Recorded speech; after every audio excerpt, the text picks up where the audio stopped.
Hello जय हिंद साथियों, स्वागत करता हूँ आज के सामान्य ज्ञान के इस नए वीडियो में। आज की इस वीडियो में हम लोग देखेंगे सामान्य ज्ञान के टॉप 40 ऐसे जीके क्वेश्चन जो आप सभी के आने वाले बिहार पुलिस एग्जाम के लिए वेरी मोस्ट इंपॉर्टेंट होने वाले हैं और आप सभी प्रैक्टिस सेट जरूर लगाएगा। चलिए क्वेश्चन नंबर 1 की ओर बढ़ेंगे। क्वेश्चन नंबर 1 में पूछे आ रहा है, भारतीय संविधान के किस अनुच्छेद के तहत राज्य विधानसभा का अध्यक्ष स्पीकर किसी सदस्य को सदन में उसकी मातृभाषा में बोलने की अनुमति दे सकता है? भारतीय संविधान के किस अनुच्छेद के तहत राज्य विधानसभा का अध्यक्ष स्पीकर किसी सदस्य को सदन में उसकी मातृभाषा बोलने की अनुमति दे सकता है? तो याद रखिएगा, उसकी मातृभाषा बोलने की अनुमति दे सकता है, अनुच्छेद 210 के तहत दे सकता है। क्वेश्चन नंबर 1 का ये बिल्कुल सही जवाब हो जाएगा, अनुच्छेद 210 के तहत। चलिए क्वेश्चन नंबर 2 की ओर बढ़ेंगे। क्वेश्चन नंबर 2 में पूछा आ रहा है, कौटिल्य के अर्थशास्त्र के अनुसार मौर्य काल में विविता अध्यक्ष नामक प्रशासनिक अधिकारी का मुख्य उत्तरदायित्व क्या था?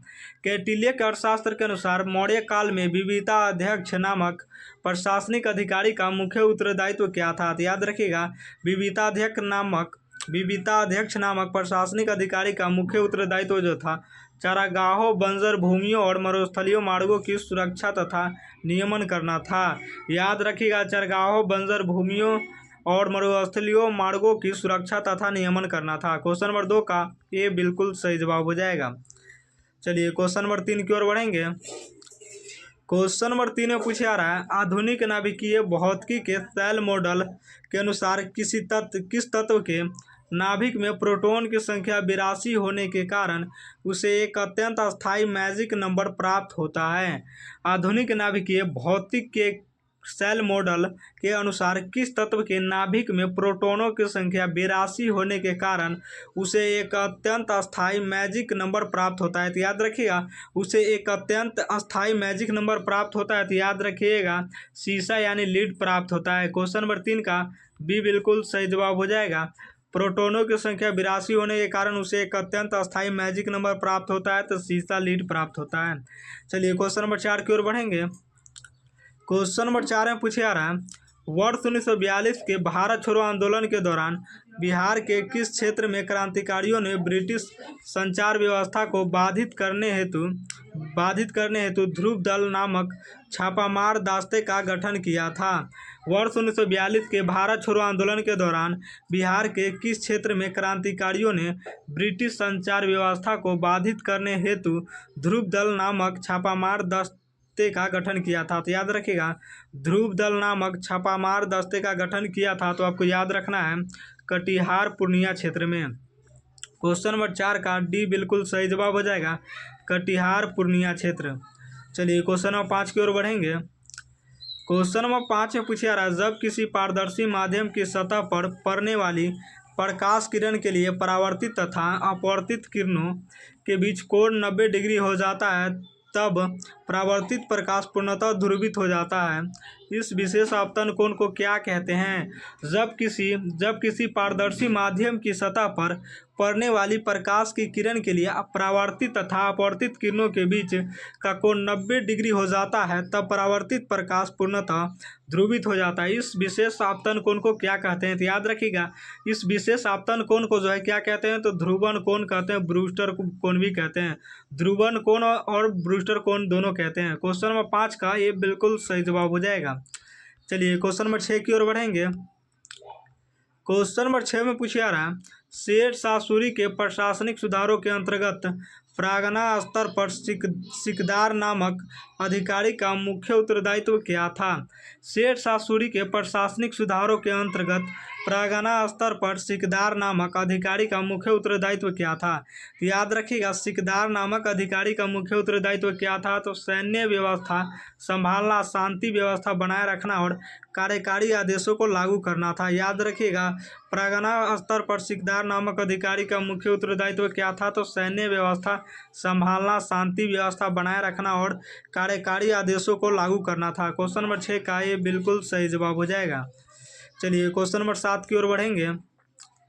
क्वेश्चन नंबर 7 में पूछा आ रहा है, आधुनिक आवर्त सारणी के किस समूह ग्रुप के तत्वों को एक्टिनाइड्स श्रेणी में शामिल किया जाता है जो सभी भारी एवं रेडियोधर्मी तत्व हैं। आधुनिक और सारणी के किस समूह ग्रुप के तत्वों को एक्टिनाइड्स श्रेणी में शामिल किया जाता है जो सभी भारी एवं रेडियोधर्मी तत्व है? याद रखिएगा, जो सभी भारी एवं रेडियोधर्मी तत्व है, तो आपको याद रखना है समूह 3 के तत्व। क्वेश्चन नंबर 7 का सी बिल्कुल सही जवाब हो जाएगा, समूह 3 के तत्व। चलिए क्वेश्चन नंबर 8 की ओर बढ़ेंगे। क्वेश्चन नंबर 8 में पूछा रहा है इटांकी राष्ट्रीय उद्यान, इटांकी नेशनल पार्क, जो अपने घने जंगलों एवं हुलॉक गिब्बन के लिए प्रसिद्ध है, भारत के किस उत्तर पूर्वी राज्य में स्थित है? इटांकी राष्ट्रीय उद्यान, इटांकी नेशनल पार्क, जो अपने घने जंगलों एवं हुलॉक गिब्बन के लिए प्रसिद्ध है, भारत के किस उत्तर पूर्वी राज्य में स्थित है? तो याद रखिएगा, भारत के किस उत्तर पूर्वी राज्य में स्थित है? तो आपको याद रखना है नागालैंड में स्थित है। क्वेश्चन नंबर 8 का डी बिल्कुल सही जवाब हो जाएगा, नागालैंड। चलिए क्वेश्चन नंबर 9 की ओर बढ़ेंगे। क्वेश्चन नंबर 9 में पूछे आ रहा है वर्ष 1937 के प्रांतीय चुनावों के बाद बिहार में गठित प्रथम कांग्रेसी मंत्रिपरिषद में विकास एवं उद्योग मंत्री के रूप में किस राष्ट्रवादी नेता ने कार्यभार संभाला था? वर्ष 1937 के प्रांतीय चुनाव के बाद बिहार में गठित प्रथम कांग्रेसी मंत्रिपरिषद में विकास एवं उद्योग मंत्री के रूप में किस राष्ट्रवादी नेता ने कार्यभार संभाला था? तो याद रखिएगा, किस राष्ट्रवादी नेता ने कार्यभार संभाला था? तो डॉक्टर सैयद महमूद ने जो है कार्यभार संभाला था। क्वेश्चन नंबर 9 का ये बिल्कुल सही जवाब हो जाएगा। चलिए क्वेश्चन नंबर 10 की ओर बढ़ेंगे। क्वेश्चन नंबर 10 में पूछा रहा है मानव शरीर में पीत रस बाइल जूस में पाए जाने वाले कौन से पीत लवण बाइल सेल्स वसा के पायसीकरण इमल्सिफिकेशन के लिए मुख्य रूप से उत्तरदायी होते हैं? मानव शरीर में पीत रस बाइल जूस में पाए जाने वाले कौन से पीत लवण बाइल सॉल्ट्स वसा के पायसीकरण इमल्सिफिकेशन के लिए मुख्य रूप से उत्तरदायी है? तो याद रखिएगा, पायसीकरण के लिए मुख्य रूप से उत्तरदायी है, तो याद रखिएगा सोडियम टोक्रोलेट एवं सोडियम ग्लाइकोलेट। याद रखिएगा, सोडियम टोकोलेट एवं सोडियम ग्लाइकोलेट जो है पायसीकरण के लिए मुख्य रूप से उत्तरदायी होता है। क्वेश्चन नंबर 10 का ये बिल्कुल सही जवाब हो जाएगा। चलिए क्वेश्चन नंबर 11 की ओर बढ़ेंगे। क्वेश्चन नंबर 11 में पूछा रहा है मौर्य प्रशासन में सूत्राध्यक्ष नामक अधिकारी का मुख्य उत्तरदायित्व निम्नलिखित में से किस कार्य का नियमन करना था? मौर्य प्रशासन में सूत्राध्यक्ष नामक अधिकारी का मुख्य उत्तरदायित्व निम्नलिखित में से किस कार्य का नियमन करना था? तो याद रखिएगा, किस कार्य का नियमन करना था? तो राजकीय कताई, कालीन बुनाई एवं वस्त्र निर्माण कारखानों का संचालन करना था। मौर्य प्रशासन में सूत्राध्यक्ष नामक अधिकारी का मुख्य उत्तरदायित्व राजकीय कताई एवं कालीन बुनाई एवं वस्त्र निर्माण कारखानों का संचालन करना था। क्वेश्चन नंबर 11 का ये बिल्कुल सही जवाब हो जाएगा। चलिए क्वेश्चन नंबर 12 की ओर बढ़ेंगे। क्वेश्चन नंबर 12 में पूछा रहा है भारतीय संविधान के किस अनुच्छेद के तहत राज्यों के उच्च न्यायालय हाई कोर्ट्स को अपने अधीनस्थ न्यायालयों सबोर्डिनेट कोर्ट्स पर पूर्ण प्रशासनिक नियंत्रण रखने की शक्ति प्राप्त है? भारतीय संविधान के किस अनुच्छेद के तहत राज्यों के उच्च न्यायालय हाई कोर्ट्स को अपने अधीनस्थ न्यायालयों सबोर्डिनेट कोर्ट्स पर पूर्ण प्रशासनिक नियंत्रण करने की शक्ति प्राप्त है? तो याद रखिएगा, अधीनस्थ न्यायालय पर पूर्ण प्रशासनिक नियंत्रण रखने की शक्ति प्राप्त है, तो याद रखिएगा अनुच्छेद 235 के तहत प्राप्त है। क्वेश्चन नंबर 12 का भी बिल्कुल सही जवाब हो जाएगा। चलिए क्वेश्चन नंबर 13 की ओर बढ़ेंगे। क्वेश्चन नंबर 13 में पूछा रहा है रॉकेट इंजनों में प्रयुक्त उच्च क्षमता वाले ठोस प्रणोदक सॉलिड प्रोपेलेंट ईंधनों के मुख्य ऑक्सीकारक ऑक्सीडाइजर के रूप में किस रसायन का उपयोग किया जाता है? रॉकेट इंजनों में प्रयुक्त उच्च क्षमता वाले ठोस प्रणोदक सॉलिड प्रोपेलेंट ईंधनों में मुख्य ऑक्सीकारक ऑक्सीडाइजर के रूप में किस रसायन का उपयोग किया जाता है? तो याद रखिए, ऑक्सीडाइजर के रूप में किस रसायन का उपयोग किया जाता है? तो अमोनिया परक्लोरेट का उपयोग किया जाता है। ऑक्सीडाइजर के रूप में जो है अमोनिया परक्लोरेट का उपयोग किया जाता है। क्वेश्चन नंबर 13 का ये बिल्कुल सही जवाब हो जाएगा। चलिए क्वेश्चन नंबर 14 की ओर बढ़ेंगे। क्वेश्चन नंबर 14 में पूछा रहा है वर्ष 1913 में पटना में अनुशीलन समिति की एक क्रांतिकारी शाखा की स्थापना करने वाले सचिंद्र नाथ सन्याल को किस प्रसिद्ध षड्यंत्र केस के बाद काले पानी की सजा दी गई थी। वर्ष 1913 में पटना में अनुशीलन समिति की एक क्रांतिकारी शाखा की स्थापना करने वाले सचिंद्र नाथ सन्याल को किस प्रसिद्ध षड्यंत्र केस के बाद काले पानी की सजा दी गई थी? तो याद रखिएगा, किस षड्यंत्र केस के बाद जो है काली पानी की सजा दी गई थी? तो आपको याद रखना है, बनारस षड्यंत्र केस के बाद जो है बनारस षड्यंत्र केस के बाद जो है सचिंद्र नाथ सन्याल को जो है 1913 में पटना अनुशीलन समिति की क्रांतिकारी शाखा की स्थापना करने हेतु जो है इसको जो है फांसी दी गई थी। क्वेश्चन नंबर 14 का भी बिल्कुल सही जवाब हो जाएगा। सचिंद्र नाथ सन्याल को फांसी कब दी गई थी? 1913 में पटना में अनुशीलन समिति क्रांतिकारी की स्थापना करने हेतु जो है बनारस षड्यंत्र केस में है। किस केस में? तो बनारस षड्यंत्र केस में जो है सचिंद्र नाथ सन्याल को काले पानी की सजा दी गई थी। सॉरी, फांसी नहीं, काले पानी की सजा दी गई थी। क्वेश्चन नंबर 14 का भी बिल्कुल सही जवाब हो जाएगा। चलिए क्वेश्चन नंबर 15 की ओर बढ़ेंगे। क्वेश्चन नंबर 15 में पूछा रहा है, यदि किसी द्रव को पृष्ठ तनाव सरफेस टेंशन मापा जाए तो तापमान बढ़ने पर उसके पृष्ठ तनाव पर क्या प्रभाव पड़ता है? यदि किसी द्रव का पृष्ठ तनाव सरफेस टेंशन मापा जाए तो तापमान बढ़ने पर उसके पृष्ठ तनाव पर क्या प्रभाव पड़ेगा? तो याद रखिएगा, तापमान बढ़ने पर उसके पृष्ठ तनाव पर क्या प्रभाव पड़ेगा? तो पृष्ठ तनाव जो है घट जाता है तथा क्रांतिक तापमान क्रिटिकल टेम्परेचर पर शून्य हो जाता है। तापमान बढ़ने पर उसका पृष्ठ तनाव जो है, तो पृष्ठ तनाव पर क्या प्रभाव पड़ता है? तो पृष्ठ तनाव घट जाता है तथा क्रांतिक तापमान जो है पर शून्य हो जाता है। क्रांतिक तापमान शून्य हो जाता है। क्वेश्चन नंबर 15 का ये बिल्कुल सही जवाब हो जाएगा। चलिए क्वेश्चन नंबर 16 की ओर बढ़ेंगे। क्वेश्चन नंबर 16 में पूछा जा रहा है, दिल्ली सल्तनत के सुल्तान ने दीवान ए रियासत बाजार नियंत्रण विभाग की स्थापना की थी ताकि जमाखोरी को रोका जा सके तथा सैनिकों को सस्ती वस्तुएं उपलब्ध कराई जा सके।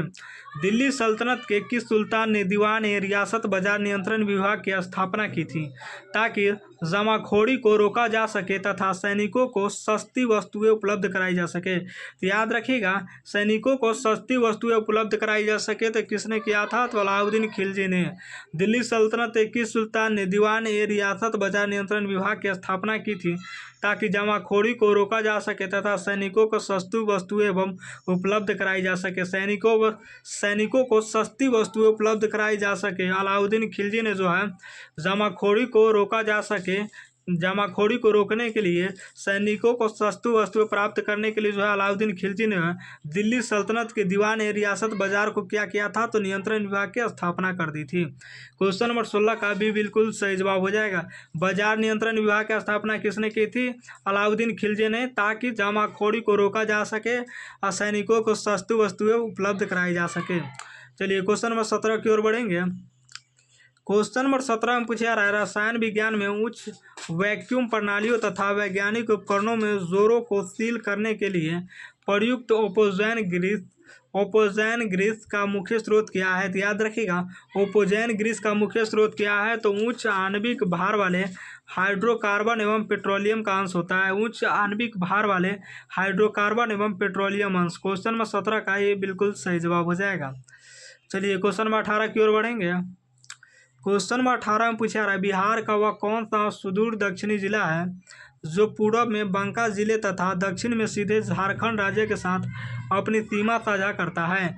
बिहार का वह कौन सा सुदूर दक्षिणी जिला है जो पूर्व में बांका जिला तथा दक्षिण में सीधे झारखंड राज्य के साथ अपनी सीमा साझा कर सकता है? याद रखिएगा, दक्षिण में सीधे झारखंड राज्य के साथ अपनी सीमा साझा कर सकता है, तो याद रखिएगा जमुई जिला। क्वेश्चन नंबर 18 का सी बिल्कुल सही जवाब हो जाएगा, जमुई जिला। चलिए क्वेश्चन 19 की ओर बढ़ेंगे।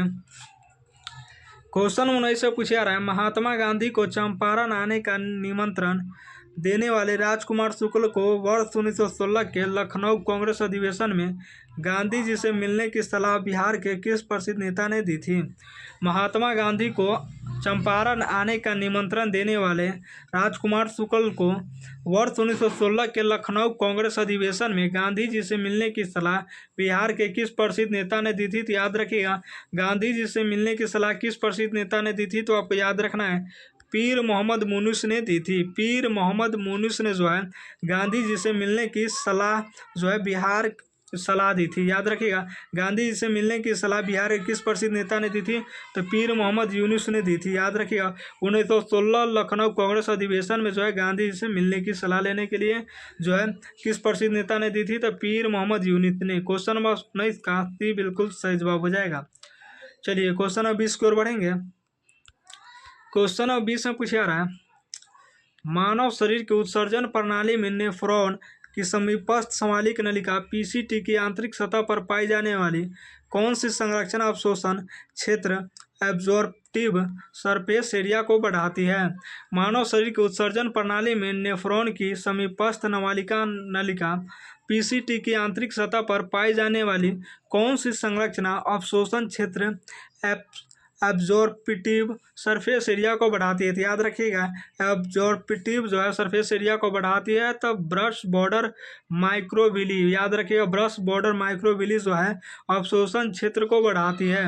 क्वेश्चन 20 का ये बिल्कुल सही जवाब हो जाएगा। चलिए क्वेश्चन में 21 की ओर बढ़ेंगे।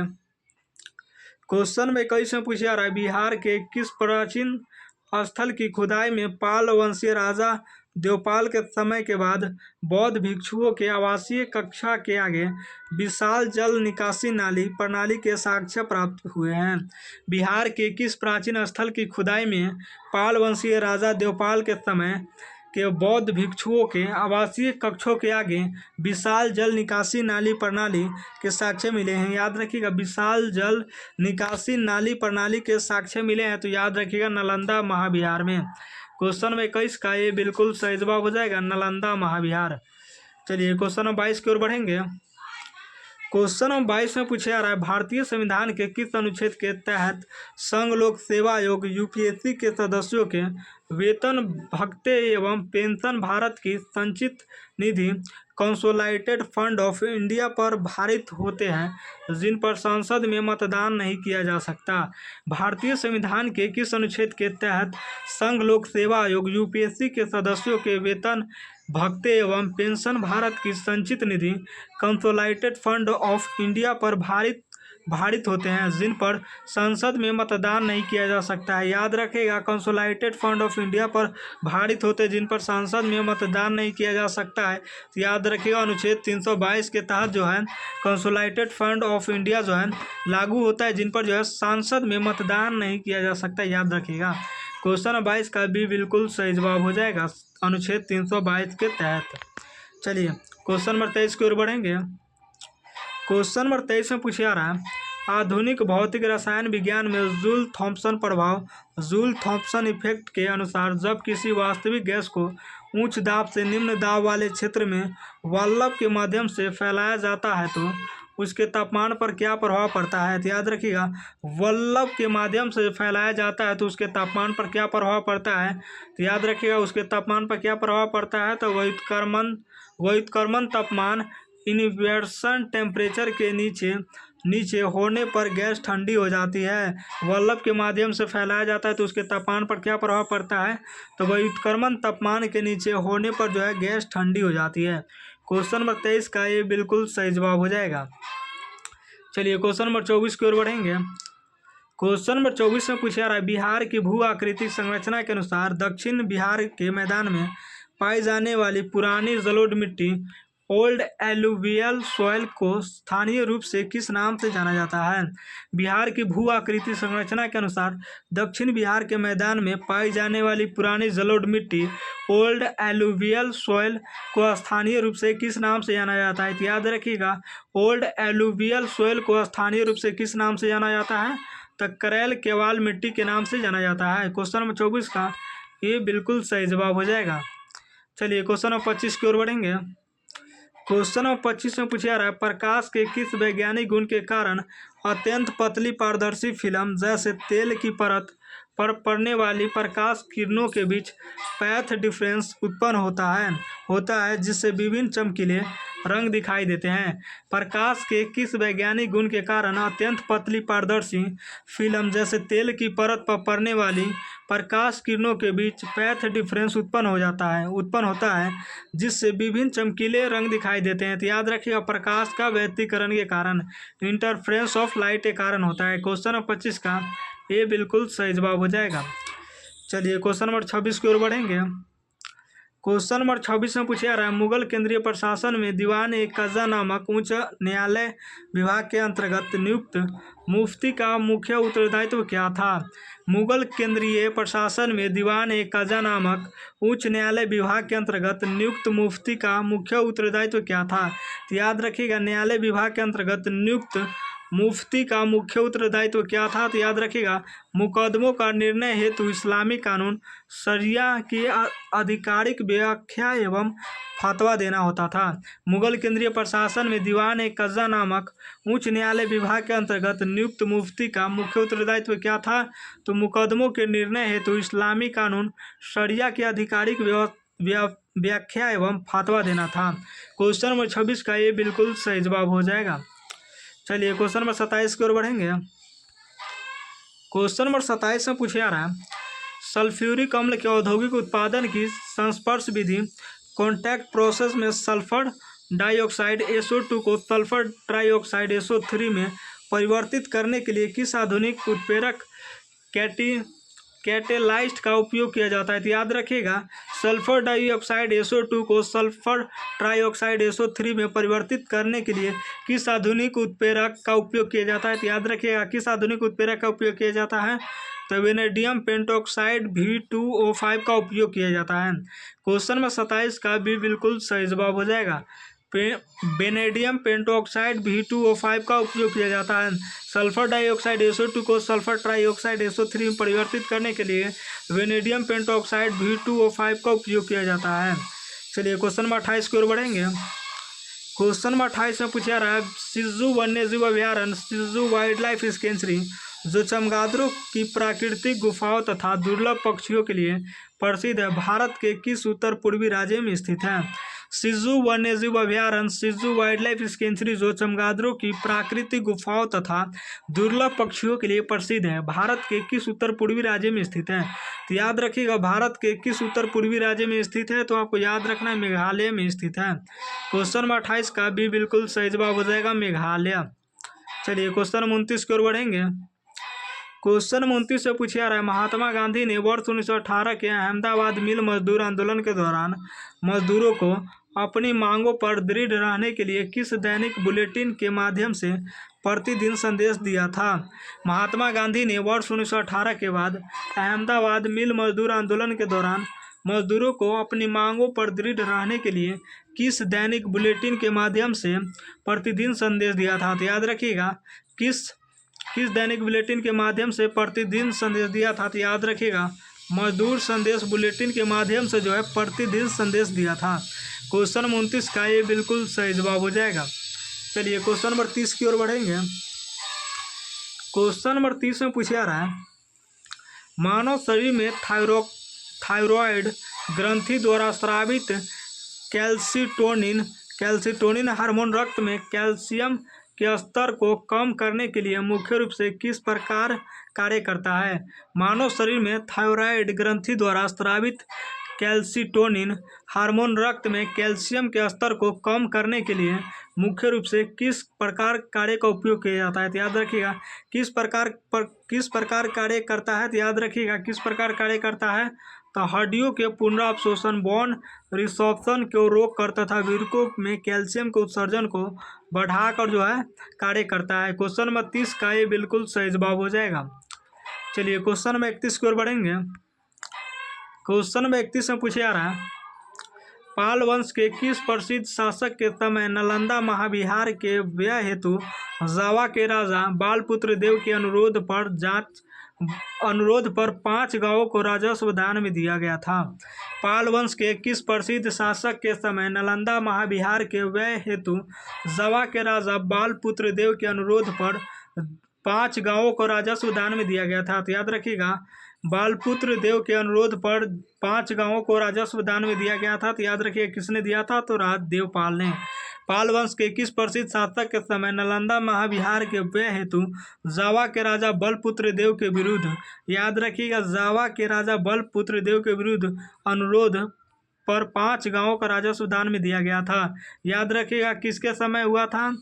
किस प्रसिद्ध शासक के समय नालंदा बिहार व्यय हेतु बालपुत्र के अनुरोध पर 5 गांवों को राजस्व दान में दिया गया था? याद रखिएगा, देवपाल के समय। यहाँ पे पूछा जा रहा है प्रसिद्ध शासक के समय नालंदा महाबिहार बालपुत्र देव का अनुरोध पर 5 गांव राजस्व दान में दिया गया था देवपाल के समय। याद रखिएगा। क्वेश्चन नंबर 31 का ये बिल्कुल सही जवाब हो जाएगा। देवपाल के समय जो है जावा के राजा बलपुत्र के अनुरोध जो है 5 गांवों को राजस्व दान में दिया गया था। चलिए क्वेश्चन नंबर 32 की ओर बढ़ेंगे। क्वेश्चन नंबर 32 में पूछे जा रहा है भारतीय संविधान का कौन सा अनुच्छेद राज्यों को यह निर्देश देता है कि वह कृषि एवं पशुपालन को आधुनिक तथा वैज्ञानिक प्रणालियों के आधार पर संगठित करने का प्रयास करे? तो याद रखिएगा, भारतीय संविधान का कौन सा अनुच्छेद राज्यों को यह निर्देश देता है कि वह कृषि एवं पशुपालन को आधुनिक तथा वैज्ञानिक प्रणालियों के आधार पर संगठित करने का प्रयास करें? कृषि एवं पशुपालन को आधुनिक तथा वैज्ञानिक प्रणालियों के आधार पर संगठित करने का प्रयास करें। याद रखिएगा, अनुच्छेद 48 के तहत। क्वेश्चन नंबर 32 का सी बिल्कुल सही जवाब हो जाएगा। चलिए क्वेश्चन नंबर 33 की ओर बढ़ेंगे। क्वेश्चन नंबर 33 से पूछा जा रहा है परमाणु विज्ञान में किसी परमाणु के नाभिक के भीतर प्रोटॉन एवं न्यूट्रॉन को परस्पर बांध कर रखने वाले प्रबल नाभिकीय बल स्ट्रॉन्ग न्यूक्लियर फोर्स की प्रभावी सीमा लगभग कितनी होती है? तो याद रखिएगा, स्ट्रॉन्ग न्यूक्लियर फोर्स की प्रभावी सीमा जो होती है 10 के पावर 15 मीटर 1 फर्मी होता है। याद रखिएगा, स्ट्रॉन्ग न्यूक्लियर फोर्स की प्रभावी सीमा लगभग कितना होती है? 10 के पावर 15 मीटर 1 फर्मी होता है। 10 के पावर 15 दे देंगे ऊपर 1 फर्मी होता है। क्वेश्चन नंबर 33 का ये बिल्कुल सही जवाब हो जाएगा, 1 फर्मी। चलिए क्वेश्चन नंबर 34 की ओर बढ़ेंगे। क्वेश्चन नंबर 34 में पूछा जा रहा है बिहार के किस जिले में प्रसिद्ध बदुआ जलाशय परियोजना स्थित है जो दक्षिण बिहार के पहाड़ी एवं अपेक्षाकृत सूखाग्रस्त क्षेत्रों में सिंचाई का एक प्रमुख स्रोत है? बिहार के किस जिले में प्रसिद्ध बदुआ जलाशय परियोजना स्थित है जो दक्षिण बिहार के पहाड़ी एवं अपेक्षाकृत सूखाग्रस्त क्षेत्रों में सिंचाई का प्रमुख स्रोत है? तो याद रखिएगा, सूखाग्रस्त क्षेत्रों में सिंचाई का प्रमुख स्रोत है तो आपको याद रखना है बंका में। बिहार के किस जिले में प्रसिद्ध बदुआ जलाशय परियोजना स्थित है? तो बंका में जो है बदुआ जलाशय परियोजना स्थित है जो दक्षिण बिहार के पहाड़ी एवं अपेक्षाकृत सूखाग्रस्त क्षेत्रों में जो है सिंचाई का प्रमुख स्रोत है। बंका जो है अपेक्षाकृत सूखाग्रस्त क्षेत्र में इन सिंचाई का एक प्रमुख स्रोत है। क्वेश्चन नंबर 34 का ये बिल्कुल सही जवाब हो जाएगा। चलिए क्वेश्चन नंबर 35 की ओर बढ़ेंगे। क्वेश्चन नंबर 35 से पूछा जा रहा है यदि किसी पिजोई इलेक्ट्रिक क्रिस्टल जैसे क्वार्टज पर यांत्रिक दबाव अथवा खिंचाव लगाया जाए और उसकी विपरीत सतहों पर विद्युत विभवांतर उत्पन्न हो जाए तो इस परिघटना को क्या कहा जाता है? यदि किसी पिजोई इलेक्ट्रिक क्रिस्टल जैसे क्वार्टज पर यांत्रिक दबाव तथा खिंचाव लगाया जाए और उसकी विपरीत सतहों पर विद्युत विभवांतर उत्पन्न हो जाए तो इस परिघटना को क्या कहते हैं? तो याद रखिएगा, विद्युत विभवांतर उत्पन्न हो जाए इस परिघटना को क्या कहते हैं? तो याद रखिएगा, पीजो इलेक्ट्रिक प्रभाव कहते हैं। याद रखिएगा, पीजो इलेक्ट्रिक इफेक्ट कहते हैं। क्वेश्चन नंबर 35 का ये बिल्कुल सही जवाब हो जाएगा। चलिए क्वेश्चन नंबर 36 की ओर बढ़ेंगे। क्वेश्चन नंबर 36 में पूछा जा रहा है दिल्ली सल्तनत के सुल्तान ने दीवान ए को ही कृषि विभाग की स्थापना के बाद किसानों को कुएं खोदने एवं कृषि विभाग के लिए ऋण उपलब्ध करवाए थे। दिल्ली सल्तनत के सुल्तान ने दीवान ए को ही कृषि विभाग की स्थापना के बाद किसानों को कुएं खोदने एवं कृषि विभाग के लिए ऋण उपलब्ध कराए थे। तो याद रखिएगा, किसने ऋण उपलब्ध कराए थे? तो अला मोहम्मद बिन तुगलक ने किसानों को कुएं खोदने एवं कृषि विभाग के लिए ऋण उपलब्ध करवाए थे, मोहम्मद बिन तुगलक। क्वेश्चन नंबर 36 का भी बिल्कुल सही जवाब हो जाएगा, मोहम्मद बिन तुगलक। चलिए क्वेश्चन नंबर 37 की ओर बढ़ेंगे।